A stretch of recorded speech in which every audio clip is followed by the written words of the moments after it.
So guys, ito na yung actual unit natin. Kahapon practice lang yun. Ngayon dadalhin natin pa uwi ito. So yan. Wow, may payong pa. Oh, may payong.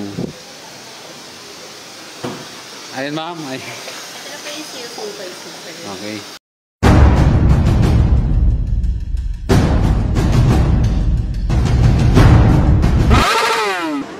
Guys, gandang hapon no. So finally na-release na yung unit natin. So napagandang kulay. Anong kulay ito ma'am? Pakilala ko pala muna yung pinakamagandang i-hinti dito sa Toyota Marilao. Ano din mo ma'am?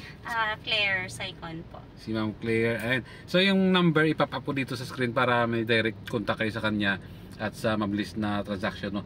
So bago i-release, ituturo ni ma'am sa akin kung ano yung mga function ng andito sa loob. So ma'am, pwede mo maturo sa amin ma'am?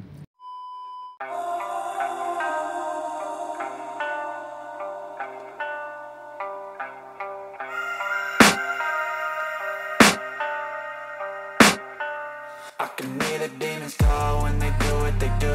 And now I feel like taking off, find a place with a view. The pain is never gonna stop if it's controlling you. I know that time can heal it all, I just gotta get through. I just gotta get through, I just gotta get through.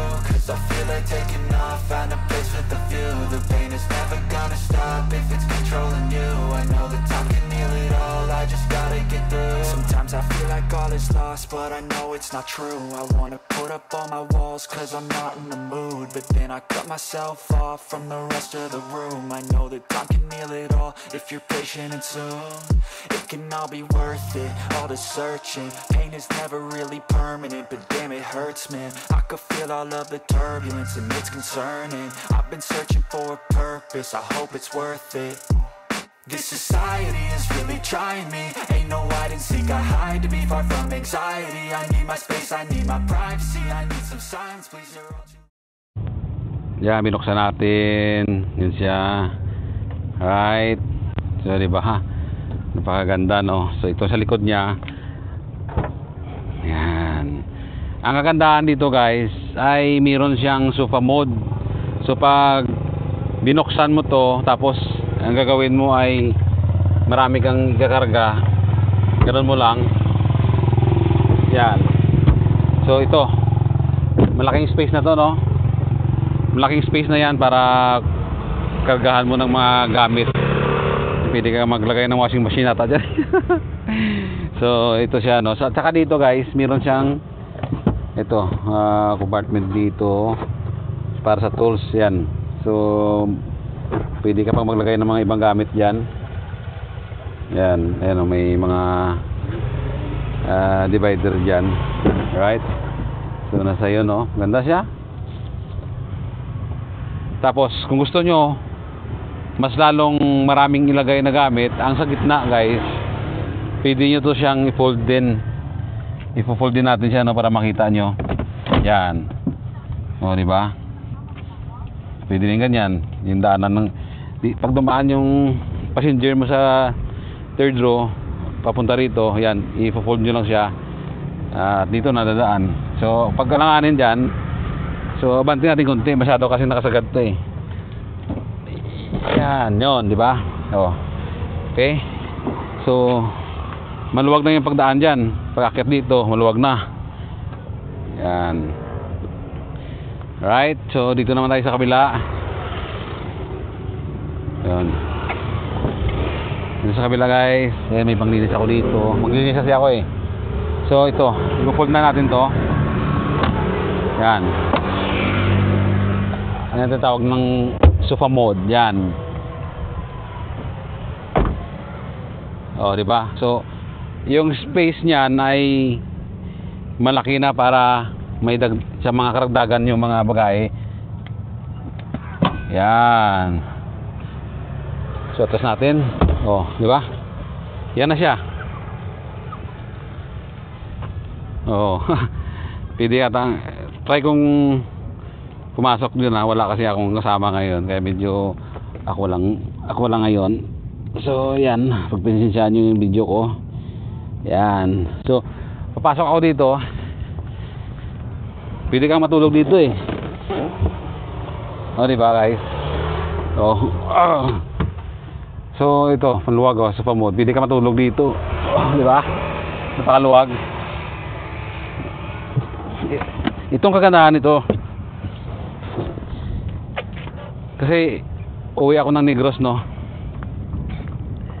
Itong December na to, mga third week. Ang mga gamit ay ipapatong ko dito lahat. So abangan nyo yun, no, kasi medyo mabang biyahe nun. I-update ko kayo sa mga gas consumption, ano ba yung feel mo pag ito sa long drive, malakas ba sa gas, matagtag ba. So yun, so dito tayo sa harap. Ayun, sa harap po ay may paliwanag dito si Ma'am Claire, no, yung Toyota mismo. Marilao, ayun, shout out sa kanya, no. Marilao branch, napaka bait ng ahente natin dyan, napakaganda pa. So siya yung nag-assist sa atin, siyang tumulong para makakuha tayo ng ganitong unit. Yan siya guys. Yan, di ba? Ito pala yung i-variant guys. Meron siyang fog-lamp. Ito. Meron siyang fog-lamp to. Yung pinakaiba nito sa yung base variant, wala siyang fog-lamp. Yung ano pala nito, yung gas tank capacity pala nasa nasa 43 liters. Yun siya guys, oh. Yung sa loob niya. Makita niyo sa loob niya. Itong cellphone ko dito ko nilalagay, oh. Lagayan daw to ng yun, no, mga tumbler, kaso hindi kasya, oh. Kasya lang siya. Oo, kasya lang. Oo nga, no, kasya lang siya, no. Ayos ah. Pero nilagay ko kasi dyan, dito kasi meron din, oh. Meron din siyang lagayan. So dito ko nilagay sa akin. Tapos guys, ang mga nito ay automatic na, no, yung lock centralized na rin. Tapos yung window niya ay automatic na rin. Tapos yung side mirror niya ay automatic na rin na nagtitiklop pag pinatay mo na siya, no, pag sinara mo na, nalock mo yung system, pag automatic siyang fold. Tapos pag bubuksan mo, automatic naman siyang bubukas, ganyan. Ayan, di ba? Yung kulay pala nito ay greenish gun. So ang max nito guys ay nasa 15. Ground clearance yung mababa lang. Pero bala ko dito ililift ko to eh. Ano ba ang ibang info dito? Kakakuha ko lang to, medyo ginagamay ko pa. Yung sa air condition guys, siyempre bago pa, malamig pa yun talaga. Yun ang na-experience natin, no. Tapos ito, tapos meron siyang mga charging port, 12 volts, 120 watts. Ito sa lighter cigarette socket. Yan, dito pwede ka mag-charge. Tapos sa loob meron din siyang USB. Ayan, oh, isa. So pwede ka rin mag-charge dyan. Sa likod naman, meron ding, itaas na natin to guys, no. Yan guys, ito yung nakakalat yung ko kasi maglilinis. So dito ay mayroong charging port, dalawa, USB type. Ito, kita ba? Yan. So hindi na kayo magkakagawa ng charging port kasi mayroon dalawa dito. Pag dalawang pasero mo dito, saksak na lang dito. Yan. Tapos mayroon ditong lagayan ng pwede rin barya or something gusto mo ilagay dyan. Tapos mayroon siyang pocket dito. Ito nilagay ko na dyan kasi damit ng tatay ko yan. So gusto kong lagi siyang kasama. Wala na si tatay ko guys. Ito yung dati kasi gusto niya laging babiyahe-biyahe. So yan, ngayon wala na siya eh. Yung damit niya nilagay ko dyan. Tapos dito sa likod, sa pinaka third row, tingnan natin guys. Yan. So pag dito ang passenger mo sa likod, oops, wait. Yan. Tingnan natin kung may charging port din dito. Okay, so dito mayroon din sa socket, no. Hindi rin pala Hindi rin pa mawala ng charging port yung sa likod eh. Meron din dito. Yan, tapos mayroong pocket din dito. Yan, so 12 volt cigarette lighter socket. Pwede ka mag-charge dito. Tapos may pocket din dito. Ang kagandahan nito pag gabi, pag binuksan mo to, automatic nag-iilaw siya. May ilaw na dito. Tapos guys, sa gitna yung air condition control. Ano ba bang meron dito sa likod? Ayan lang naman. Yung payong meron binigay sa akin. Freebies. Sana all.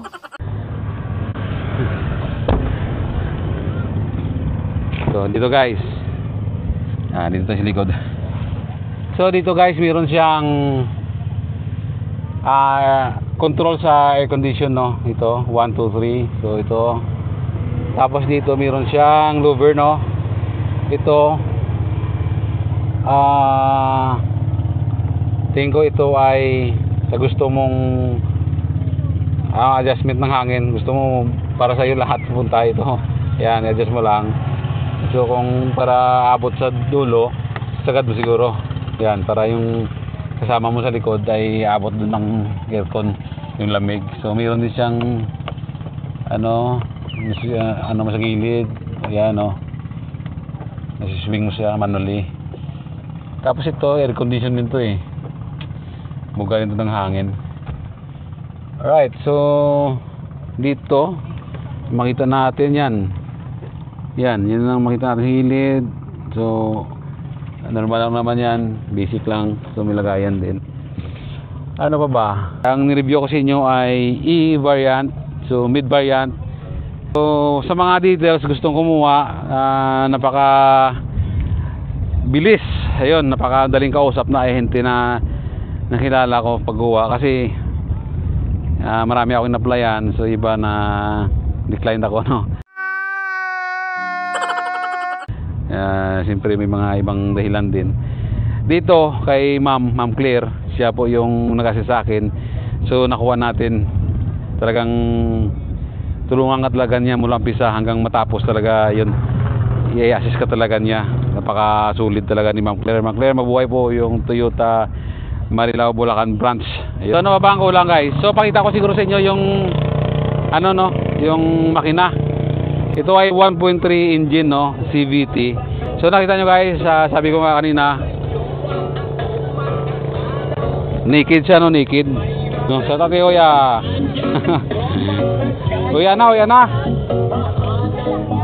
Ngayon guys, balik tayo, no, dumaan lang na sound. So ito nga sabi ko, naked siya. Yan, kahit ang insulation dito sa hood niya wala rin. So tingin ko hindi naman siguro malaking bagay yan. Pag may extra budget bibilan na lang lalagay dito kasi may mga abang naman to yo. May mga lagayan. So tingin ko nakaabang talaga din para sa aftermarket na accessories niya, no. Kalinis naman, no. Yan, air condition, yan, makina niya maliit lang. Yan. Ang baterya maliit din. Yan. So pinakita ko lang, no. Yan. So ayos ba?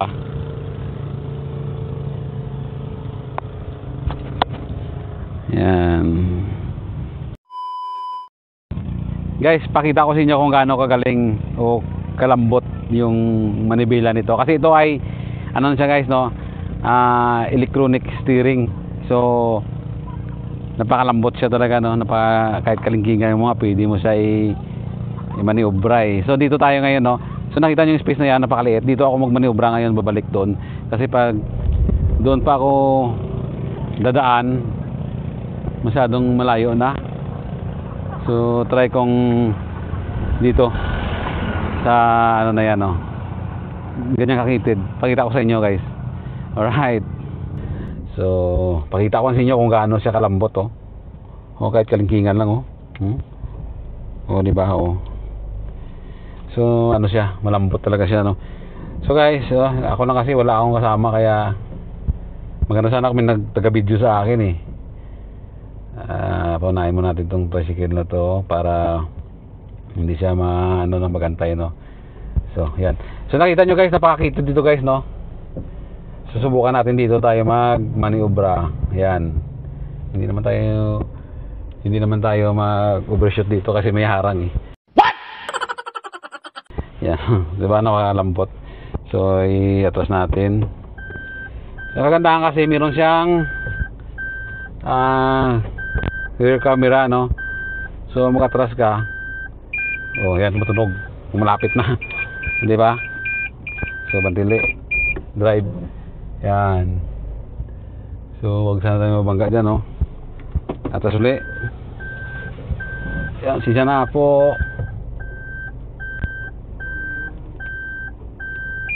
Yan. Yun, di ba? Kayang-kaya, no? Suli.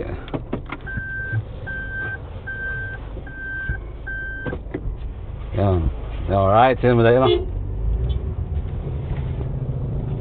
Salamat mga pogi. Ayan, huwag kayong magalit sa akin. Alright. So guys, no, kita nyo, napakalambot siya i-maneuver, no? Yung manubila niya napakalambot. Kasi naka-electronic steering. Congratulations po pala sir sa Salamat. Avanza 1.3 CVT mo sir. Greenish plan po. Okay. So, pinaka-advantage at pinaka-maganda sa Avanza po sir is yung naka-electronic steering siya. Okay. So, easy to maneuver at Oo saka nga, no? napakalambot po talaga. And then, halos same lang siya ng ibang model ng Toyota po. Naka 8 inches display na din po siya sir. Tapos, yan. Aircon. And then, meron na siyang day and night na rear cam. Okay. Tapos, yun, naka-CVT na po siya, sir. So, since ano na siya, sir, automatic na po. Automatic siya, no? Yes po. And then, naka-power adjust na din yung side mirror natin, sir. So, adjust ko nakikita niyo po na adjust po siya, sir. Opo, adjust So, na dito. okay, pag left. Okay, ganyan, okay. Tsaka may turn signal lights na din po siya. Tapos, up mo na lang, sir. Automatic na din. So, yung model, mga boss, yung nakuha natin ay yung mid variant nila to, no, na Matic. Yes. So, Avanza 1.3 CVT-E. So, ito siya, ma'am, no? Yes po. And then, yung sa loob niya, sir, yung upuan natin, yung kulay ng upuan is naka-black brown po siya. So, two-tone na po siya, sir. And then, dito yung, meron na din siyang aircon dito. Meron siyang 2 cup holders, tapos 4 na bottle. Guys, continuation, no? So, explain din ni ma'am sa atin yung pinakamukha nito, no? Yung mga ilaw. Okay, ma'am? Bali, sir, itong Avanza e-CVT mo, sir, is naka-speed type LED, ano na po siya, headlamp, and Okay. then naka-halogen. And then, sir, naka-15 alloy wheel na po tayo, sir. Okay. So, naka-15. So, ma'am, pag sakali gusto kong gawin 17, okay lang? Yes. Okay. So, Naka-pin type na yung ano natin. yan. Alright. So, nakatinta na may libreng, ano na yan? Tint. Meron na siyang rear camera, and sensor. Okay. So, ayun, medyo ano siya, napasok na sa medyo high-tech kasi hindi siya pure na manual talaga or analog yung mga controls nito. So, mix na siya, no? Itong mid variant guys eh. So, napakagandang kulay greenish gun metallic. Alright. So, yun si mama. Maganda na, mabait pa. Okay. So, yun na naman, no? So, ganito yung feel mo guys pag nakakasakay ka dito sa Avanza. Yan. Yan, no? Yung legroom ko. Pwede patras yan. Yan. Ito kasi, ito guys, yung manibila. Natitilt yan, no? Up, down. So, ito, nasa taas na to. Pwede mo bababa to. Yun guys, nakakonect yung phone natin sa sasakyan, no? Sa may, yan, no? Sa kanyang stereo o kanyang ano, ayun, 8 inches na screen, touch screen. So, yung audio, kumusta ang audio dyan, ta? Ay, kumusta ang audio? Malinaw ba dyan, malinaw? Ay, malinaw. Patay tayo dyan. Mama na lang tayo, tata. Walang pasok. Yan guys, so narinig nyo guys yung audio guys. So, klaro-klaro, no? malinaw pag nakakonek ka sa Bluetooth nito, no. Yan. Ang kaibigan ko dyan, no, sa kabilang linya. Ano to guys, may lahing Thailander, minsan lahing Indiano. Pero lamang lahing Pinoy siya guys. Baka kupal nito guys. Ito lang. Okay guys, so ang totoo niyan, before tayo na-upload dito kay ma'am, so talagang thankful ako, no, lalo sa taas, pangalawa sa pag-assist ni ma'am, talagang todo support si ma'am sa atin eh. So marami tayong in-applyan, hindi tayo na-approve, kay ma'am na-approve tayo, so highly recommended si ma'am, no guys. So number andyan naman, so tutulungan kayo niyan, promise guys, napakabait ni ma'am, napakadaling kausap. So yun, yung branch nyo ma'am, anong branch nyo ma'am? Toyota Marilao, Bulacan po. So, malapit lang po siya sa Marilao exit and also Bukawi exit. 15 minutes away lang po. Price, fix, at iba pang details, pwede nyong direct contact sa niya. Suzuki GSX Toto brake vlog. Bomba! Brom brom!